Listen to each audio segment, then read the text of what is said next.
Drama ini menceritakan tentang pembunuhan berantai yang dilakukan oleh seorang psikopat. 25 tahun yang lalu, terjadi pembunuhan berantai yang telah menelan 20 korban, di mana semua korban pembunuhan tewas secara mengenaskan tanpa kepala. Karenanya, pembunuh ini dinamakan headhunter. Pelaku pembunuhan berantai yang tak kunjung ditemukan mulai membuat resah warga, hingga Presiden memberi perhatian khusus pada penyelidikan ini. Ia berjanji akan mencari cara untuk menciptakan masyarakat yang bebas kejahatan. Salah satunya adalah dengan mengetahui gen psikopat secara dini. Adalah Danny Lee, seorang dokter yang telah menemukan metode tersebut.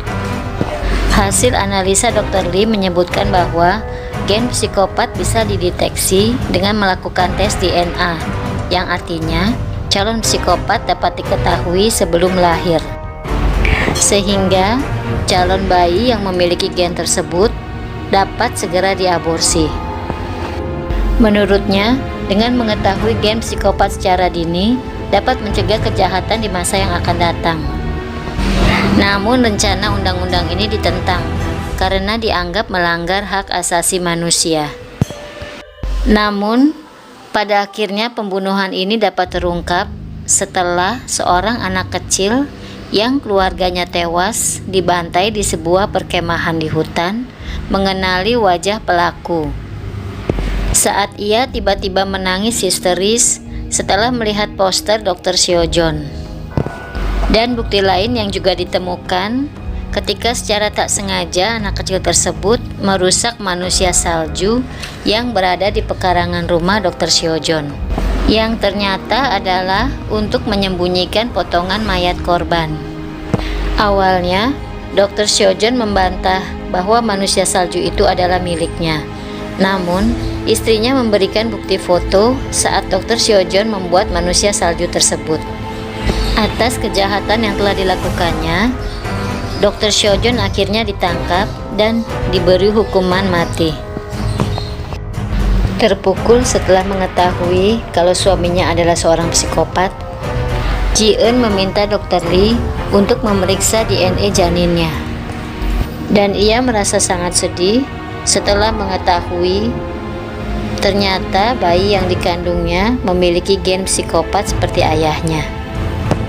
Ia merasa sangat putus asa, tetapi ia memutuskan untuk membesarkannya karena ada wanita lain yang mengandung DNA yang sama memberikan pengertian kepadanya. 25 tahun kemudian, kasus pembunuhan berantai headhunter telah mulai dilupakan. Namun, ketenangan itu sirna ketika pembunuhan demi pembunuhan kembali terjadi dan meneror warga. Perbuatan tersebut mengingatkan kepada kejadian masa lalu, di mana pembunuhnya merupakan psikopat. Dan publik mulai menanyakan, apakah ia adalah keturunan headhunter atau bukan. Adalah Go Mochi, seorang detektif yang mempunyai dendam pada headhunter karena ia telah membunuh kedua orang tuanya serta telah membuat kakaknya menjadi cacat seumur hidup. Mochi dengan teliti menyelidiki setiap kasus pembunuhan tersebut. Walaupun ia belum dapat menemukan apa motif dan siapa pelaku pembunuhan tersebut, namun ia yakin kalau pembunuhan dilakukan oleh orang yang sama, yaitu seorang psikopat yang sangat membenci Tuhan. Hal ini terbukti karena dia selalu meninggalkan bukti yang mengejek Tuhan, mulai dari membunuh korban di dekat gereja, mengukir salib di tubuh korban, dan sebagainya. Dan ia juga yakin kalau pembunuh ini adalah keturunan dari headhunter. Namun, ia masih belum dapat menemukan di mana keberadaan putra dari headhunter itu. Dalam proses penyelidikannya, Mochu bertemu dengan Hong Ju, seorang pembawa acara kriminal di TV yang ikut melibatkan diri dalam penyelidikan karena ia sedang mengumpulkan bukti untuk acara TV yang dibawakannya, yaitu Sherlock Hong Ju. Dan pada akhirnya mereka bekerja sama dalam menangani kasus pembunuhan tersebut. Di sisi lain, Cheung Barem yang diperankan oleh Lee Seung Gi adalah seorang petugas polisi yang baik hati, yang suka menolong dan tidak tahan terhadap kekerasan. Di lingkungan tempat tinggalnya, Barem dekat dengan seorang nenek. Ia selalu menyempatkan waktunya untuk membantu nenek tersebut. Kebaikannya membuat si nenek ingin menjodohkannya dengan cucunya Bong Yi yang masih duduk di bangku SMA. Namun, baik Barem maupun Bong Yi tidak menanggapi permintaan neneknya tersebut. Namun, sikap Barem yang selalu perhatian terhadap Bong Yi membuat Bong Yi diam-diam mulai menyukainya. Kemudian, ia mengungkapkan perasaannya kepada Barem. Namun sayangnya, Barem hanya menganggapnya sebagai adik.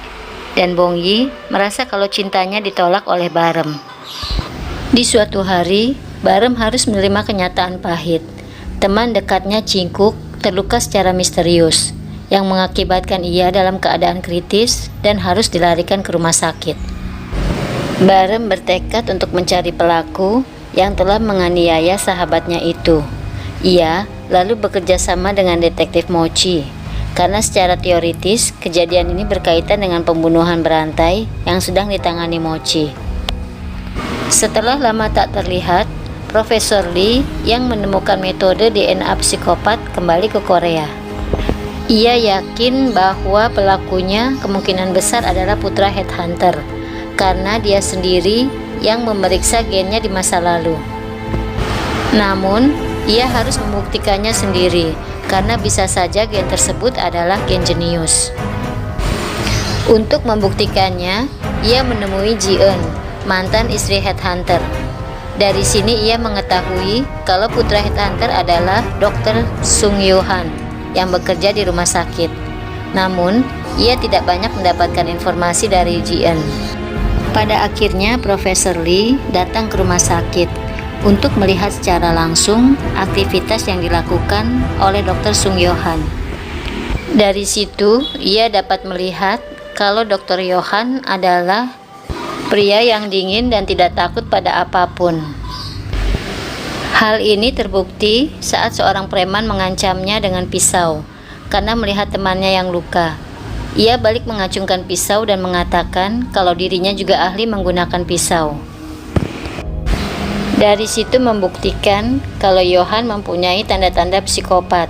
Tetapi Profesor Lee belum dapat menyimpulkan apakah Yo-han yang melakukan pembunuhan berantai tersebut atau bukan. Sementara itu, semasa hidupnya Sung Yo-han tidak dapat hidup dengan tenang karena orang-orang mengira dia adalah putra pembunuh. Saat remaja, ia selalu mendapat perlakuan buruk dari teman-temannya. Bahkan, ia sempat dipukuli hingga kritis hanya karena mengunggah status sebagai putra headhunter. Dari sekian banyak orang, Hongju merupakan satu-satunya orang yang bisa menerima Yo-han apa adanya. Antara Yo-han dan Hongju terjalin hubungan spesial.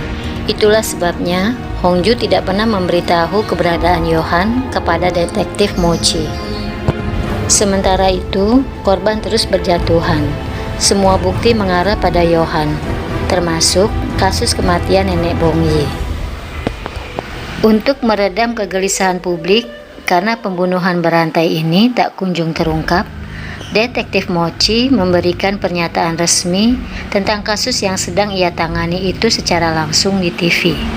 Di akhir acara, Detektif Mochi ditelepon orang tak dikenal dengan suara disamarkan, yang ternyata adalah dari pembunuh berantai yang selama ini ia cari. Pembunuh itu mengaku telah menculik seorang anak. Ia meminta Mochi untuk menjawab alasan ia menculik anak tersebut di acara TV Sherlock Goju secara langsung. Jika sampai di akhir acara itu ia belum menemukan jawabannya, anak itu akan mati, dan Mochi menerima tantangan itu demi menyelamatkan korban. Bekerja sama dengan Goju, Barem, serta rekannya, ia berusaha memecahkan teka-teki tersebut. Setelah melakukan investigasi terhadap kehidupan korban-korban sebelumnya, akhirnya Mochi menarik kesimpulan bahwa mereka terkait dengan cerita 7 dosa besar, yaitu nafsu, malas, sombong, iri hati, tamak, rakus, dan amarah. Semua sifat yang dibenci Tuhan. Dan karena pembunuh itu membenci Tuhan, ia memilih korban yang tidak mempunyai 7 sifat tersebut.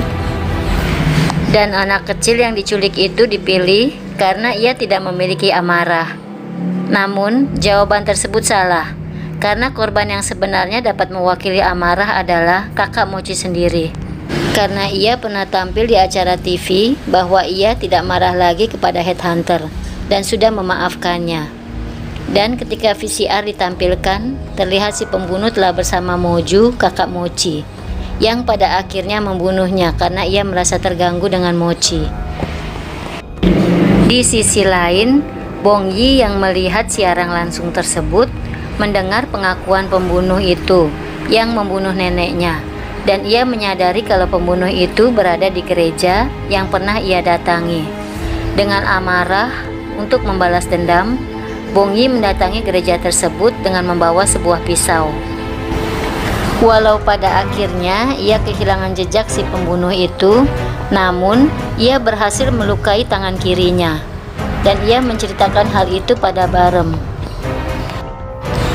Mochi yang sempat terpuruk karena kematian kakaknya kembali bangkit untuk menangkap si pembunuh yang belum mereka ketahui identitasnya. Dan pada akhirnya, detektif Mochi dapat mengungkap identitas Johan dan semua bukti-bukti pembunuhan yang mengarah pada Johan. Johan yang mulai panik menuju rumah Barem, namun di sana hanya ada Bong Yi. Bong Yi yang menyadari keberadaan Johan segera menghubungi detektif Mochi. Kemudian Barem datang dan meminta Bong Yi untuk lari, sementara ia akan menangkap Johan. Tak lama berselang, Mochi datang untuk menolong Bong Yi.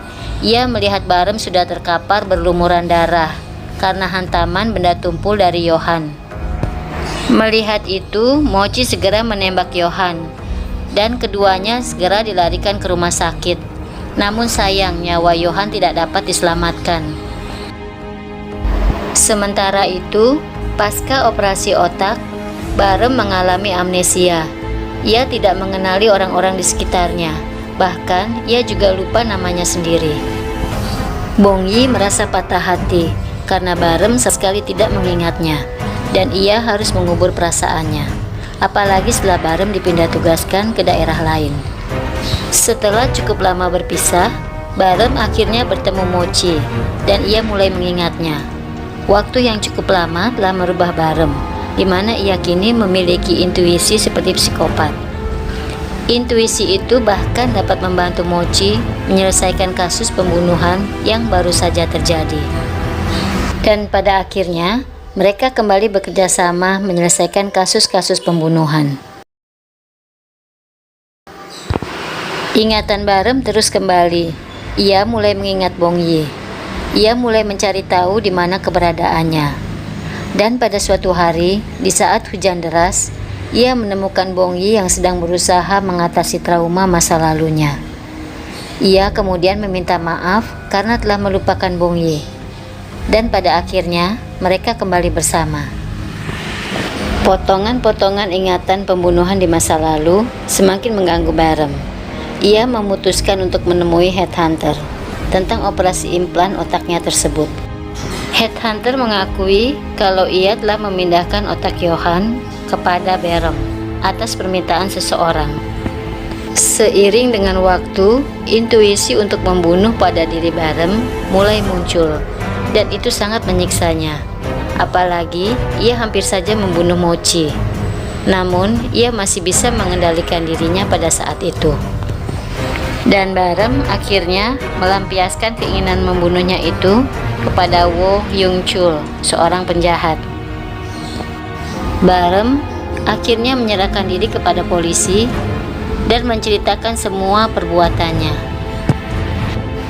Namun anehnya, polisi tidak menemukan mayat Wo Hyung Chul dan bukti-bukti lain yang diceritakan oleh Barem.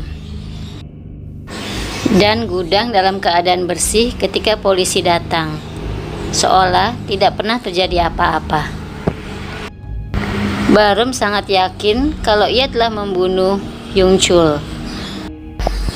Namun rekan-rekannya malah menganggap itu hanyalah halusinasi Barem karena operasi otak yang baru saja dijalaninya. Di tengah-tengah kebingungan Barem, Profesor Lee muncul di hadapannya. Profesor Lee yang diceritakan telah diculik oleh Johan ternyata masih hidup. Ia menjelaskan tentang apa yang selama ini dialami Barem adalah akibat pengaruh otak Johan yang telah dicangkokkan kepadanya. Dan Profesor Lee juga menyarankan agar Rem mengalihkan intuisi membunuhnya itu kepada para psikopat, agar tidak ada lagi korban yang tidak bersalah. Barem tidak menyetujui rencana tersebut. Ia tidak ingin menjadi pembunuh. Namun, Profesor Lee mengingatkan Barem kalau ia tidak mengalihkan instingnya itu, ia akan mulai membunuh siapapun, termasuk orang-orang yang disayanginya terlebih dahulu. Barem masih berjuang melawan intuisinya untuk membunuh. Bahkan, ia hampir saja membunuh Bong Yi dan Yuna. Namun, sisi baiknya masih bisa menghalanginya. Karena takut dirinya akan membunuh orang-orang yang tidak berdosa, pada akhirnya Barem melampiaskannya pada Doksung, psikopat yang pernah menganiaya Bong Yi di masa kecil. Dan ia merasa kalau Doksung masih mengincar Bong Yi. Sementara itu, karena Barem merasa ia tak pantas untuk Bong Yi, ia mulai menjauhi Bong Yi. Sampai pada suatu hari, Bong Yi mengatakan kepadanya kalau dia tak peduli ia yang dipikirkan atau bukan, siapapun ia, seperti apapun ia, Bong Yi hanya menyukainya. Ia hanya menyukai Barem. Perkataan Bong Yi itu membuat Barem tersadar bahwa ia membutuhkan Bong Yi di sisinya untuk merubah hidupnya. Ia bertekad untuk mengalahkan sisi gelapnya. Barem mengatakan pada Bong Yi kalau ia sakit dan meminta Bong Yi untuk menunggunya sampai ia sembuh. Bong Yi berjanji akan menunggu Barem. Seiring berjalannya waktu, ingatan Barem satu persatu mulai kembali. Pembunuhan-pembunuhan yang dulu pernah terjadi, yang selama ini Johan menjadi tersangkanya, ternyata pelakunya adalah Barem sendiri. Kebaikan yang dilakukannya dulu, semuanya hanyalah kepura-puraan saja. Dan ingatan yang mengerikan selama ini adalah miliknya, bukan ingatan Johan. Bahkan, Barem sendirilah yang membunuh nenek Bong Yi, bukan Johan. Dan penyesalan yang dia rasakan akhir-akhir ini adalah karena pengaruh otak Johan yang baik. Sementara itu, Hongju tanpa sepengetahuan Mochi melakukan investigasi awal kasus pembunuhan berantai Moji, di mana Sung Johan menjadi tersangkanya. Ia merasa yakin kalau Johan bukanlah pembunuh berantai itu, dan ia ingin membersihkan nama Johan. Di sisi lain, Mochi juga mulai ragu kalau Johan adalah pembunuh berantai itu, dan ia mulai melakukan investigasi. Sedangkan Barem disibukkan dengan keinginannya menangkap pembunuh Cikok. Dalam perjalanannya melidiki pembunuhan Cikok, dia menemukan OS, organisasi yang selama ini mengendalikan dirinya dan Johan. Organisasi itu dipimpin oleh seorang pejabat tinggi, Choi Yong-sin, yang merasa tidak puas karena rencana undang-undang untuk mengaborsi setiap janin yang mempunyai gen psikopat ditolak. Bekerja sama dengan Profesor Lee, mereka mulai menjadikan Barem dan Johan tikus percobaan. Mereka jugalah yang memancing Barem untuk membunuh dan menciptakan kekacauan. Barem bertekad untuk menghentikan organisasi jahat tersebut, sebelum akhirnya ia menyerahkan diri ke polisi. Publik sangat terkejut dengan pengakuan Barem, orang yang pernah mendapat julukan sebagai putra nasional karena kebaikannya itu adalah seorang pembunuh berantai. Mereka sangat marah dan meminta Barem agar dihukum mati. Dan belakangan diketahui bahwa putra headhunter sebenarnya adalah Jung Barem. Sementara itu, dengan bantuan Barem dan mantan pegawai organisasi jahat tersebut, Hongju mengungkap semua bukti-bukti kejahatan organisasi OS lewat acara TV Sherlock Hongju secara langsung, sekaligus membersihkan nama Johan, bahwa Johan bukanlah pembunuh berantai dan seorang psikopat, karena ia juga mempunyai emosi. Pada akhir acara, Hongju mengungkapkan bahwa ia adalah bagian dari pembunuhan berantai tersebut, karena ia menyarankan Profesor Lee untuk memanfaatkan Barem untuk membunuh psikopat seperti Kang Duk-so, alih-alih melaporkan Barem ke polisi. Ia juga mengakui kalau 26 tahun yang lalu ia telah membantu headhunter untuk memancing korban. Namun setelah kejadian tersebut ia sungguh menyesali perbuatannya dan ia meminta maaf kepada ibu korban. Sebelum akhirnya ia menyerahkan diri. Dan pada akhirnya pemimpin organisasi jahat itu, Choi Yong-shin, berhasil ditangkap dan dihukum. Namun ia menerima grasi dan dibebaskan lebih cepat dari waktu hukumannya, meskipun banyak rakyat yang menentangnya. Dan pada akhirnya ia tewas terbunuh di hari pembebasannya. Di sisi lain, Barem yang menanti hukuman matinya meminta maaf pada Bonggi dan Mochi, meskipun mereka tak memaafkannya. Dan Barem menepati janjinya pada Mochi untuk membunuh headhunter di penjara. Dan headhunter pun tewas di tangan Barem, putranya sendiri. Pada akhirnya Barem meninggalkan kehidupan kelamnya dengan rasa syukur, karena Tuhan mendengar doa yang dulu pernah ia panjatkan semasa kecil. Kini ia sudah bukan monster lagi. Ia sudah dapat beristirahat dengan tenang selamanya.